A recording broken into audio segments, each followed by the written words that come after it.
Hello everyone, I hope that you are all doing well. This is me Sayyid Shujatullah. Welcome to ICRA IAS Current Affairs channel. Channel को subscribe करिए और hit the bell icon so that जब भी मैं video upload करूंगा आपको notification मिल जाएगा। आज का हमारा टॉपिक है EWS related. As you know the full form of EWS is economically weaker section. Economically weaker section का मतलब है कि इनकम रिलेटेड कौन हमारे कंट्री में पूर है। Okay, with regard to the income criteria, कौन हमारे कंट्री में, कितने लोग हमारे कंट्री में गरीब है, अगर इनकम बेसिस पे हम देखते हैं, या लैंड ओनरशिप के बेसिस पे हम देखते हैं, या टैक्स पे करने के हम बेसिस पे देखते हैं, या फिक्स डिपॉजिट के बेसिस पे देखते हैं। सो बेसिकली एक ऐसा एसेट आपके पास जो मनी रिलेटेड है, क्या है, जो मनी रिलेटेड है, तो उसके बेसिस के ऊपर ये ईडब्ल्यूएस कोटा दिया गया है। ओके, इकोनॉमिकली वीकर सेक्शन, ये सोशली वीकर सेक्शन नहीं है। Socially weaker sections are determined on the basis of an number of indicators. बहुत ज्यादा इंडिकेटर्स होते हैं सोशली वीकर सेक्शंस में। सोसाइटी में, सोशली का मतलब है सोसाइटी में बहुत सारे कास्ट है, बहुत सारे रिलीजन है, बहुत सारे ओके 3 जेंडर्स हैं, बहुत सारे डेमोग्राफिक ग्रुप्स हैं। सो ये अगर हम इन पूरों का एनालिसिस करते हैं, इनके एजुकेशन रिलेटेड इंडिकेटर्स देखते हैं, इनके हेल्थ रिलेटेड इंडिकेटर्स देखते हैं, इनके हिस्टोरिकल इंडिकेटर देखते हैं, तो वी विल अंडरस्टैंड, तो हमें पता चलेगा कि चलो भाई वुमेन के पास ज्यादा पावर्स नहीं है। Okay, with regard to what decision making, इसलिए नहीं है क्योंकि उनके पास सेल्फ इंडिपेंडेंसी नहीं है, बिकॉज ऑफ वो कमा नहीं रहे हैं। तो वो इम्प्रूव करना है। जब एक लड़की कमाती है तो उनका भी एक नजरिया और लोगों का देखने का नजरिया बदल जाता है। The moment she is earning, okay, तो क्या हो जाता है, घर में उनकी भी राय ली जाती है और वो हस्बैंड से भी ये बात करेंगे कि बोलेंगे कि नहीं हम ये नहीं वो करेंगे, वो बेहतर होगा, राइट। सो इस तरीके से अगर पैसा नहीं होता है, फाइनेंशियली इंडिपेंडेंट नहीं होते हैं, तो ये आप समझ सकते हैं कि उनकी कोई सुनता भी नहीं है। सो इसी तरीके से ओके, जो चाइल्ड है, जो एससी है, जो एसटी है, जो ओल्ड एज है, तो ये पूरे जनरली माने जाते हैं सोशली वीकर सेक्शन है। सोसाइटी में ये वीक है when we compare them to other section जो कि स्ट्रांग है। देखिए मेन और वुमेन में मेन स्ट्रांग है, एससी एसटी बीसी ओसी में देखें तो ओसी स्ट्रांग है, राइट। अगर हम what I say is within the caste अगर देखते हैं, बीसीए बीसीबी, इस तरीके के क्लासिफिकेशंस भी हैं, राइट। तो आप एजुकेशन रिलेटेड या हेल्थ इंडिकेटर रिलेटेड कुछ भी ले लो, इनमें बहुत सारा डिफरेंस मिलेगा आपको, गैप बहुत मिलेगा, जेंडर गैप भी मिलेगा, सोशल गैप भी मिलेगा, रिलीजन गैप भी मिलेगा। तो एक कौम पिछड़ी हुई है, एक कौम आगे है, एक कास्ट पिछड़ी हुई है, एक कास्ट आगे है, एक जेंडर पिछड़ा हुआ है, एक जेंडर आगे है। इस तरीके से ऑल दीज और कॉल इट व्हाट डिस्क्रिमिनेशन जो भी होता है वो हम बोलेंगे उनको सोशली वीकर सेक्शन।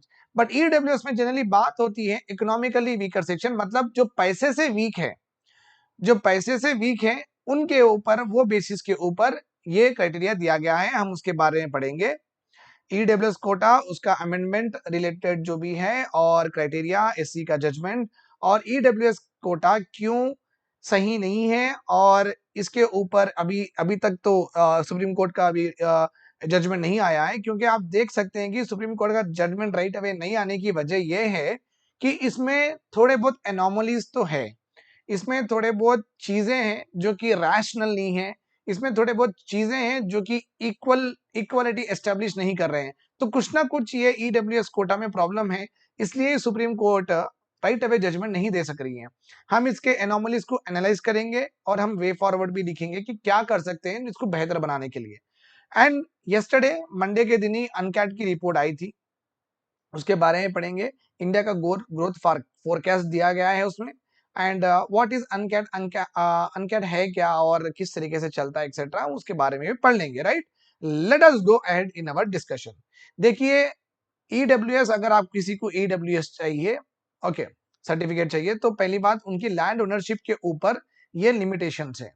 अगर आपके पास एग्रीकल्चर की लैंड 5 एकड़ से ज्यादा है, फैमिली, फैमिली मीन्स भाई रहो या फादर रहो या मदर के ऊपर रहो, या घर में 5 लोग, 5 में से किसी भी की किसी के पास भी अगर 5 एकड़ ज्यादा होती है, फैमिली इनकम के बारे में ही कह रहे हैं यहाँ पे, इंडिविजुअल के बारे में नहीं कह रहे हैं।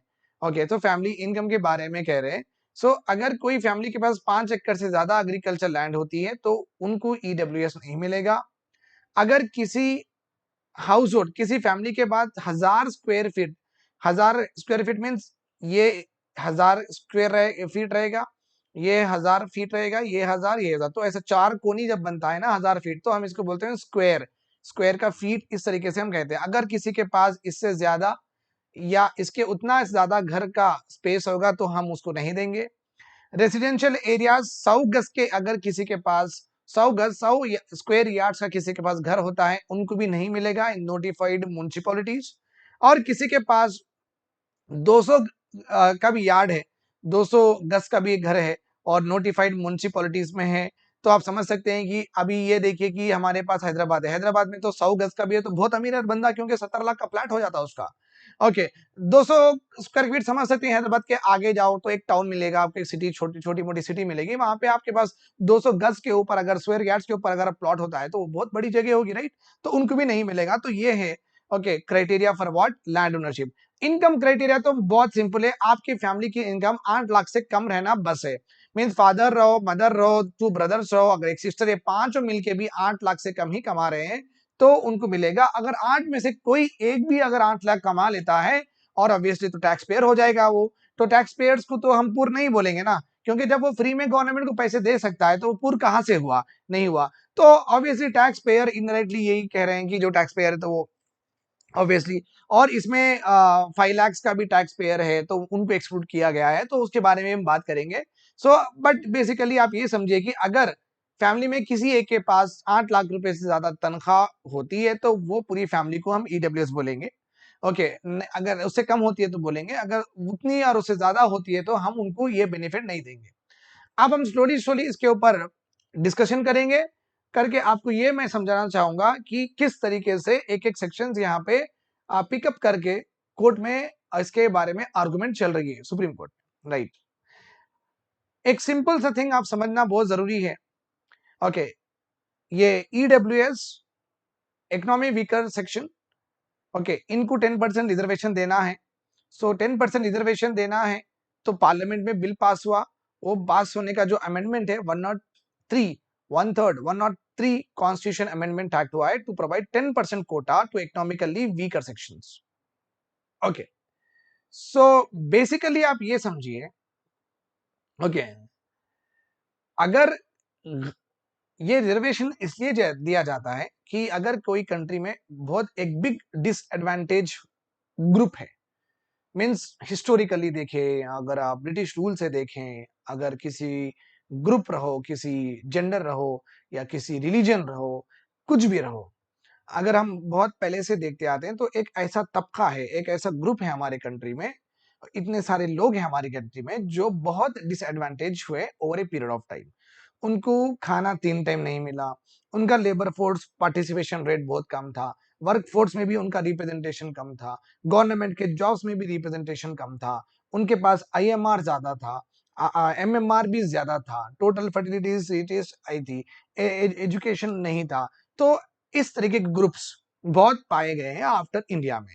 सो दैट जो जो पैसे वाला है तो अच्छा पढ़ेगा तो अच्छी कंपनी में जाएगा, जो पैसे वाला नहीं है तो पढ़ेगा अच्छा कैसा, तो अच्छी कंपनी में जाएगा कैसा। तो यही चीज को इक्वल बनाने के लिए हमारे पास आर्टिकल 15 और आर्टिकल 16 है कॉन्स्टिट्यूशन में, जो ये कहते हैं कि अगर कोई तबका, कोई ग्रुप, कोई ट्राइब हो, कोई कास्ट हो, अगर किसी को भी अगर प्रॉपरली उनका रिप्रेजेंटेशन नहीं होता है मेन स्ट्रीम में, देन हम उनको रिजर्वेशन देके उनको ऊपर लेके आना ये गवर्नमेंट का काम है, because we have to establish at the end socialistic pattern of society करना है अपने को, राइट? तो बेसिकली हमारे कंट्री में पूर बहुत सफर करते हैं with regard to education, equal opportunities नहीं मिलता है। कोविड में बहुत सारे लोग मर गए हैं because they are unable to bear the cost of health. Access to services भी बहुत कम होते हैं, उनके पास ना इंटरनेट होता है, ना उनके पास प्रॉपर इलेक्ट्रिसिटी होती है, ना वाटर सप्लाई प्रॉपर होती है, तो उनके पास हर चीज के लिमिटेशंस होते हैं, इसलिए ही ये रिजर्वेशन दिया जाता है। Okay, so that this concept is very clear to you, क्यों रिजर्वेशन दिया जाता है, I have told you, right? Fine. अब देखो भाई, वेरी कॉमन थिंग है यहाँ पे, समझिए कि आप आए, आपकी शादी हो गई, आपके 3 बच्चे हैं, उसमें से 2 अच्छा पढ़ते हैं, 1 अच्छा नहीं पढ़ता है। तो आप क्या करेंगे एज़ ए फादर, आप क्या करेंगे कि जो अच्छा नहीं पढ़ता है उसको ट्यूशन पे भी लगाएँगे, या उसको किस तरीके से आप बढ़ा सकें, या टैबलेट से पढ़ाएँ तो वो अच्छा पढ़ेगा। किसी की ना किसी और एक एक्स्ट्रा सुविधा उसको देके आप वो, और 2 आपके जैसे बच्चे हैं, उन दोनों के जितना वो डेवलप हो रहे हैं, ये भी उतना ही डेवलप हो, तो आप कुछ साधन एक्स्ट्रा देंगे इनको, राइट और रॉन्ग? ओके, तो ये जो और एक बच्चे को in the same way as A PM of the country, as a CM of the country, तो आपका भी काम है ना कि हर एक सिटीजन प्रॉपर्ली डेवलप हो, हर एक को बाहर जाके पढ़ने का मौका मिले, हर एक को काम करने का मौका मिले, हर एक को एजुकेशन होने का मौका मिले, हर एक को इंश्योरेंस हो, तो आप एज़ ए सीएम आपकी भी वो काम है। तो जिसके पास नहीं है तो आप ही देना ना वो कहाँ से लाई के आएँगे, राइट? सो बेसिकली अभी तक तो आप now you might have clearly understood कि रिजर्वेशन क्यों चाहिए, राइट? और ये बहुत अच्छी बात है, ठीक है? दी अफर्मेटिव एक्शन कहते हैं, अगर कोई चीज़ को हम अच्छा करना चाह रहे हैं और उस वजह से डिस्क्रिमिनेट करते हैं, ओके, और जो चीज़ को आप जो कास्ट को, जो ग्रुप को आप अच्छा करना चाह रहे हैं, तो उनके लिए आप स्पेशल जब प्रोविजंस बनाते हैं, तो हम वो बोलेंगे कि अफर्मेटिव एक्शंस है, बहुत अच्छे हैं, बेहतरीन एक्शंस है आपके, okay. Okay, so this is very good. But अभी देखिए एक इंपॉर्टेंट प्रॉब्लम है, ओके। बेसिकली अफर्मेटिव एक्शंस जब लिए जाते हैं तो एक लाइन यहाँ पे खींची जाती है, तो हम ये लाइन बोलेंगे, ऊपर है सवालों को अबव पॉवर्टी लाइन, नीचे है सवालों को बिलो पॉवर्टी लाइन। सो इस तरीके का we will draw a line that separate what the poor from the rest, ठीक है। उसके ऊपर हम इनके लिए जो जो भी जरूरतें हैं वो हम देते रहेंगे, उनको बेटर ऑफ करते रहेंगे over a period of time. अभी देखिए एक मैं बात आपको बोलता हूं, ओके। अगर गवर्नमेंट कहती है, आप ही सोचिए, अगर गवर्नमेंट कहती है 100 रुपए हमारे इंडिया का एवरेज 100 रुपए है, 100 रुपए is our average income, okay, 100 रुपए इज अवर एवरेज इनकम है। अगर किसी के पास 112 रुपए है, ए के पास, सपोज ए के पास 112 रुपए है और बी के पास 72 रुपीज है, ठीक है। तो उसी तरीके से सी के पास भी कम है, डी के पास भी कम है, लेस देन इस तरीके से। तो और ए के पास 112 है, तो ये ए के पास तो एवरेज से ज्यादा है, ओके। बी सी डी के पास एवरेज से कम है।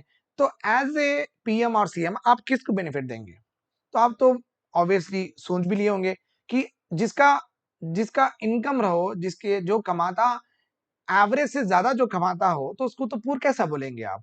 सो मेन यही है यहाँ पे, ओके, मुद्दा भी यही है, और स्टैटिस्टिकली भी प्रूव भी करेंगे अपन। अगर कोई इंडिविजुअल की इनकम इंडिया की एवरेज इनकम से ज्यादा होती है, तो हम उसको क्यों बोलेंगे पुअर, फर्स्ट ऑफ ऑल, ठीक है। उससे अगर एवरेज इनकम से कम होती है तो हम जब बोलेंगे ना पुअर है, right? Yes, so will come to that again.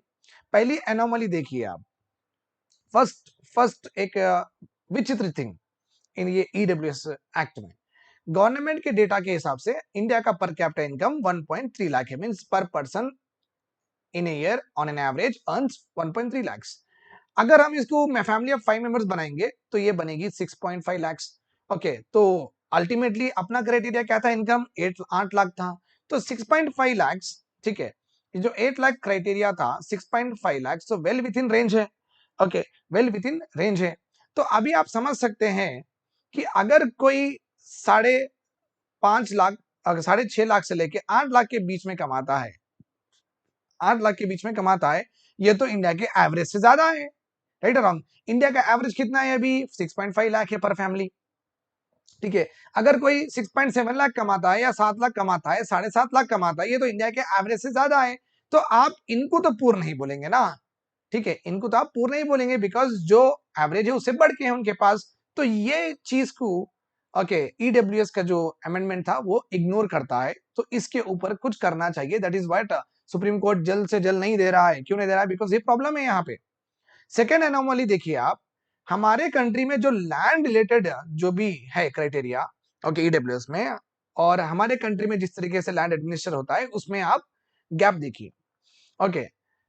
So according to our agriculture census के हिसाब से 2015-16 में एग्रीकल्चर सेंसस हुआ था, उसके हिसाब से जो भी एग्रीकल्चर की लैंड जो भी खरीद रहे हैं अपने पास, 86% ऑफ दैट लैंड, जिसके जिसके पास भी एग्रीकल्चर लैंड है, उसमें से let us suppose 100% agriculture land है, उसमें से 86.2% of the people are having 5 acres, less than 5 acres. इसका मतलब क्या है? ये पूरे के पूरे ये तो सेटिस्फाई करते हैं क्राइटेरिया। और the same is true with regard to the household house का जो स्क्वायर फीट है, किसी के पास 1000 फीट से बड़ा घर ना है ना नहीं है, किसी के पास 200 गज से बड़ा घर नहीं है। तो बेसिकली लैंड का जो क्राइटेरिया है बहुत लिबरल है, इतना लिबरल है कि ऑलमोस्ट पूरी पॉपुलेशन ही कवर हो जाती है लैंड के क्राइटेरिया से। क्योंकि जो रिच है, जो पैसे वाले हैं, जिसकी 15 लाख तनख्वाह है, जिसकी 20 लाख तनख्वाह है, जिसकी 10 लाख तनख्वाह है, उनका ही घर 200 से ज्यादा नहीं है, वो भी 100 गज में रह रहे हैं या 130 गज में रह रहे हैं, तो उनका भी ज्यादा कुछ नहीं है। इसका मतलब क्या है, कितने भी लोग यहाँ पे एडजस्ट हो जा सकते हैं according to second criteria. Remember this point. Okay fine. So average floor, बड़े से बड़े रिचेस्ट 20% ऑफ द पॉपुलेशन जो भी है हमारी कंट्री की, उनकी खुद की, जैसे कि शाहरुख खान, सलमान खान, ये पूरों की जो भी है, इनका ही घर 100 स्क्वायर फीट में ही, 500 स्क्वायर फीट में ही बना हुआ है। बड़े बड़े रिचेस्ट 20% है ना, इनके भी बड़े बड़े नहीं है, फॉर्म्स होंगे वो अलग बात है, बट ये जो रहते हैं, आपको तो मालूम है सलमान खान रहते हैं गैलेक्सी अपार्टमेंट में, कितना ही होगा, तो 500 स्क्वायर फीट। ओके, तो आप समझिए यहाँ पे। तो I am just trying to give you example exactly, हाँ उनका घर कितना बड़ा है, वी आर नॉट इंटरेस्टेड। बोलने का मतलब ये है कि बहुत सारे ऐसे टॉप 20% जो रिचेस्ट है, उनका भी floor area exactly 500 square feet से ज्यादा कुछ नहीं होगा। Okay fine. तो इसकी वजह से 80% ऑफ दी, ओके 80% वैसे लोग हैं और 90% एलिजिबल हो जाएंगे। मीन्स जो ज्यादा पैसे वाले हैं, मीन्स 20% जो ज्यादा पैसे वाले हैं, उसमें से 80% के पास तो 500 स्क्वायर फीट पे घर ही नहीं है। इसका मतलब है 90% will become eligible now, 90% will become eligible with in this 80% of the population. तो दैट्स व्हाट लैंड का जो ऑनरशिप क्राइटेरिया है बहुत लिबरल है, पूरे ही इसमें ऑलमोस्ट आ जाएंगे। नाउ अभी क्या प्रॉब्लम है, देखिए एससी एसटी ओबीसी, अच्छे से सुनिए, बहुत बहुत इंपॉर्टेंट है। एससी एसटी ओबीसी में, ओके यहाँ पे देखो, एससी में गरीब भी रहेगा, रिच भी रहेंगे, अमीर भी रहेंगे, पूर भी रहेंगे, रिच भी रहेंगे, पूर भी रहेंगे, रिच भी रहेंगे, पूर भी रहेंगे। ठीक है, चलो यहाँ पे जो एससी एसटी ओबीसी में जो भी रिच होते हैं, ओके उनको भी अप्लीकेबल होगा, जैसे कि टीना डाबी, रिया डाबी को अप्लीकेबल था, और जो पूर है उनको भी अप्लीकेबल होगा, होगा नहीं होगा, होगा ऑब्वियसली। एससी एससी बीसी जो रिजर्वेशन है, ये इकोनॉमिकली के बेसिस पे नहीं है, वो इनकम बेसिस पे नहीं है, वो एक्चुअली में हिस्टोरिकली सोशल बेसिस पे है, स्टेटस बेसिस पे है। तो आप समझ सकते होंगे यहाँ पे एससी में जो अमीर बच्चा है, ओके अमीर घर का बच्चा है, जो गरीब घर का बच्चा है, ये गरीब घर का बच्चा अमीर घर के बच्चे से compete करना पड़ेगा, जिसकी एजुकेशन बहुत उम्दा है, बहुत अच्छी तरीके से हुई है। गरीब बच्चे की उतनी अच्छी तरीके से नहीं हुई है, बट विद इन 15% एससी को कितना देते हैं, ये 15% में गरीब भी बच्चा compete करेगा अमीर बच्चे के साथ। बट यहां पे क्या है, ईडब्ल्यूएस में देखिए, ईडब्ल्यूएस में 10% जो गरीब है वो अपने आप में ही compete कर रहे हैं। मींस ये लोगों को जब एससी एसटी बीसी, यहाँ पे कंपटीशन बहुत ओपन है, और यहाँ पे only poor will compete with the poor, यहाँ पे only poor will compete with the poor, but here poor will compete with what, rich. तो ये किस तरीके का सिचुएशन आ गया है, ये भी बहुत इंपॉर्टेंट है, इसको भी निकालना चाहिए। ठीक है, वे फॉरवर्ड क्या हो सकता है, क्या कर सकते हैं। अब देखिए ईडब्ल्यू जब आप इनकम क्राइटेरिया ले रहे हैं, तो बेटर है कि यूनिवर्सल एप्लीकेशन कर दें। जिसकी भी तनख्वाह 8 लाख से कम है हाउस होल्ड की, वो एससी रहो या एसटी रहो, वो कोई भी रहो, अप्लीकेबल हो जाएगा। जब आप ये लेते हैं रिजर्वेशन, तो आपको वहां पर रिजर्वेशन छोड़ना होगा।